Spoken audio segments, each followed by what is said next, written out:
Kristi here from Choose Wiser, and today I have a special guest to introduce to you. This is my friend Margie Kelly, who works for not just the Breast Cancer Fund, but the Campaign for Safe Cosmetics as well. And if you've been following me for a while, you know that these are both organizations that are very near and dear to my heart. So I am just giddy to be sitting here with Margie and just picking her brain.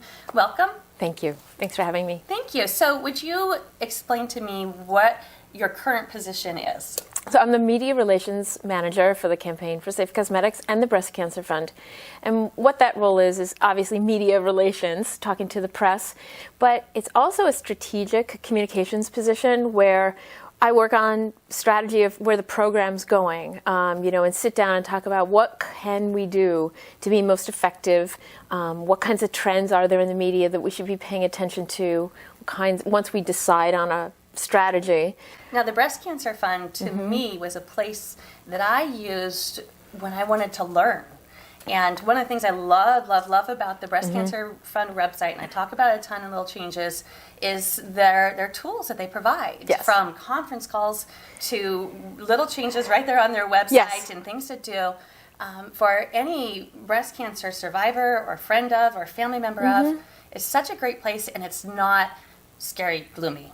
Right. I mean, that is a really great thing about the Breast Cancer Fund, and I'd argue its strength is that it's really rooted in the science. I mean, we have 2 scientists on staff, people who are following the literature on this. We also have a giant science advisory board. Like, everything we do is based on fact. And while trying to deal with the fact that there is this massive number of women who have breast cancer, but really trying to change the message and the conversation to one of, from detection and awareness to prevention. Like, why are there so many women with breast cancer is our question. It wasn't always this way. It doesn't have to be this way, but we're not doing enough to reduce our exposures to cancer-causing elements to really make a mark. So we're trying to really re-steer the boat on that conversation about breast cancer. When I went through breast cancer, I realized that breast cancer organizations have different focuses. Some are about mammograms, some are about awareness, and Breast Cancer Fund is very unique in its own way. So can we touch on that topic? And they're really focused on... We are trying to take the heart of that diagnosis and that the epidemic of breast cancer that we are living through, 1 in 8 women getting this disease, and trying to turn that into a political action. Really saying individual action is great, and we're going to give you some tips on what you can do to be a healthier person, but really it's going to take some changes at the corporate level and the political level to make the impact that we need. You would think that'd be enough to consume a person full-time, morning till night, just on that topic. But then you have my other most favorite big sister in the world, which is the Campaign for Safe Cosmetics. Yes. And without the Campaign for Safe Cosmetics coming out, 10 years ago? 10 years ago, right? It's just unbelievable, the education and awareness that has come out to women since then. Yes. And I will forever be a messenger for the campaign and continue pushing forward that information. Will you share with me and the viewers what the campaign stands for? Well, the Campaign for Safe Cosmetics is a coalition effort to eliminate toxic chemicals from cosmetics and personal care products. Most people are very surprised that there are chemicals that could hurt them in their cosmetics or shampoo, including their baby shampoos. So it's a really big surprise. But what this campaign has done, and I love it too, it's a great campaign because it's a gateway to the issue like none other for lots of reasons. One is we use these products every day of our lives, for years, decades of our lives. And that brings a certain intimacy to the situation that it's changing the way cosmetic makers make the products. It has, I think, encouraged smaller businesses to actually get into this field and actually make a living and make a really strong business out of cosmetics without personal care, without these problem chemicals in them. And we've changed major manufacturers. I mean, Johnson & Johnson baby shampoo had formaldehyde in it. And it's the most iconic product in America, and it's what they give you in a hospital when you're about to take your baby home. And, to think that there was a carcinogen in that was really shocking. So, Johnson & Johnson succumbed to consumer pressure and finally said, you know what, we're a trusted brand and we need to reformulate, these products. And so they're reformulating their entire line based on that campaign. So it's been super effective and super fun, really important. It's the power of the coalition, it's the power of the people. In that 10 years, you're right, because of this presence and because of this education, now businesses are offering options. Now people are having choices like never before, and it's happening.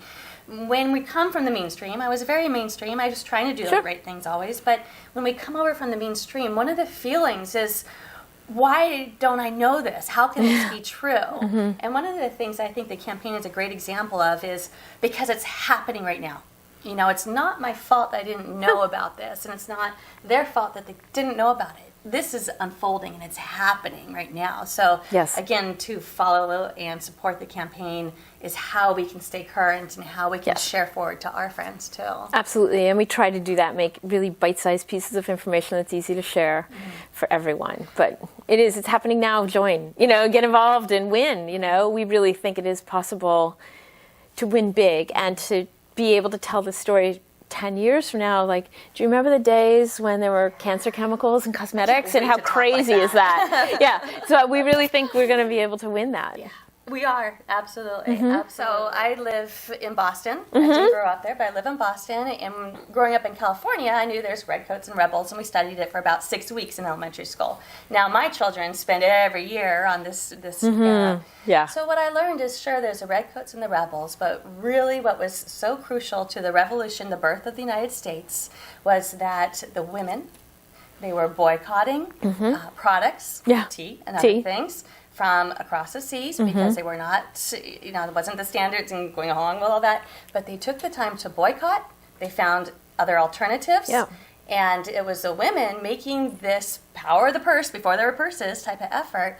And at the same time, literacy in the whole world, the more people were literate in New England than anywhere else.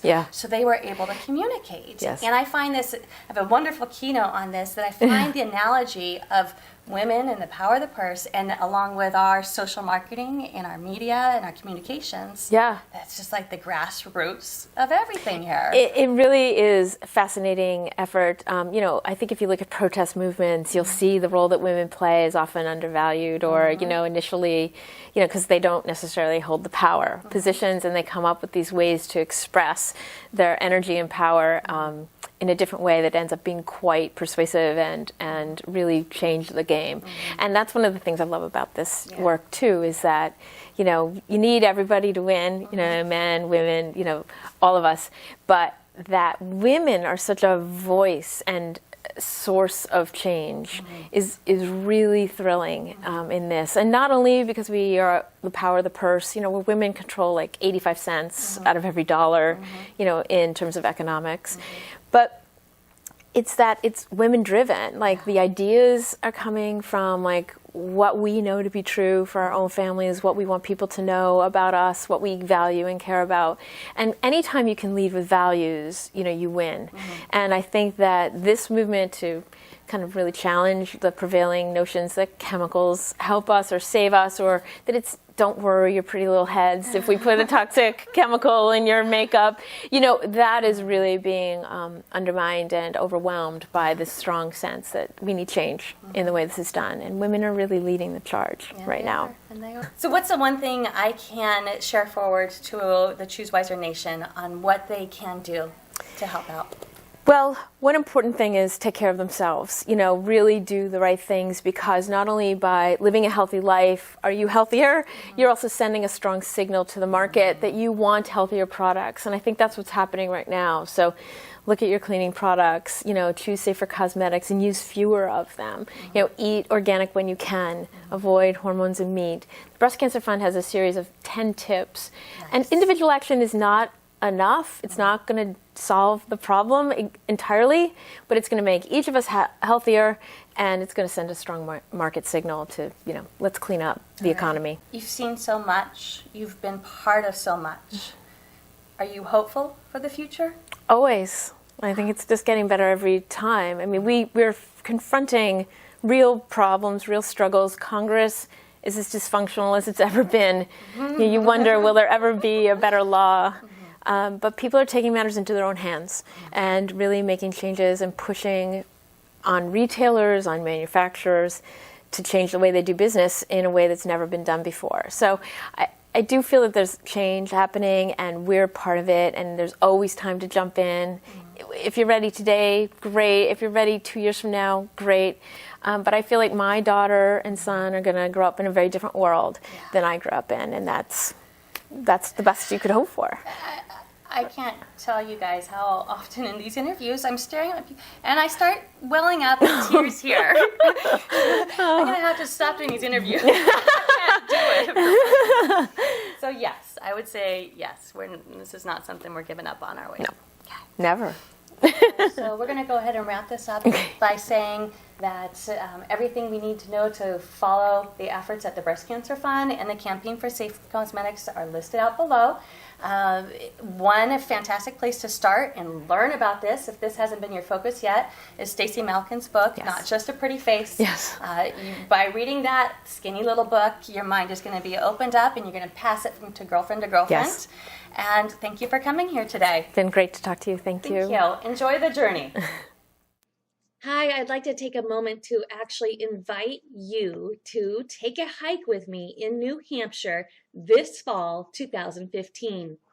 I am setting up and launching today a team called Team Little Changes to raise money for the Breast Cancer Fund through their New England Peaks for Prevention event this fall.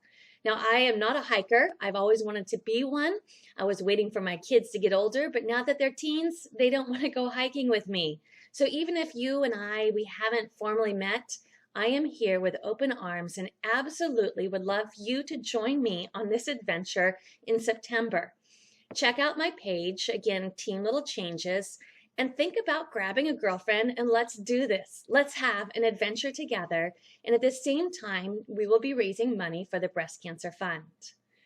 Now, if you're not actually able to do this, I would also like to ask you if you'd be interested in simply donating to Team Little Changes so that those members who are joining me have a little bit easier time in raising funds and reaching our goal. And again, it all goes to the Breast Cancer Fund. It's a win-win-win-win-win-win-win. It's awesome to connect with you. I really hope that we get to spend this fall hiking a mountain in New Hampshire together.